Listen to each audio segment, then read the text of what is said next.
Повеќе пати е зголемен бројот на повиците на граѓаните кои поради проблеми со здравјето побарале итна медицинска помош во Струмица. Доктор Живко Стојчев посебно вели дека е зголемен бројот на повиците кога дневната температура нагло пораснува, како и во што е последните денови.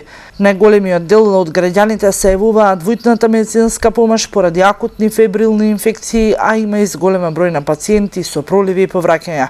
Медицинската помош бараат и хронично болните, и тие со висок и низок крвен притисок. Воедно поради високите температури и неконзумирањето на доволно течности, имаме и доста граѓани кои доживуваат колапс. Текот на 24 часа просекот е од прилика 12 до 13 повика. Меѓутоа, секако има некои денови кога имаме помалку работа, некои денови кога има повеќе работа. Навечер од прилика бројот на прегледи во амбулантата се движи околу 100.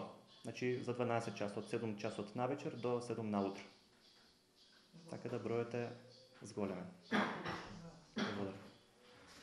Доктор Стојчев ги советува граѓаните да избегнуваат движење надвор во периодот од 10 до 17 часот, да конзумираат што повеќе вода и течности и лесна храна богата со овошје и зеленчук.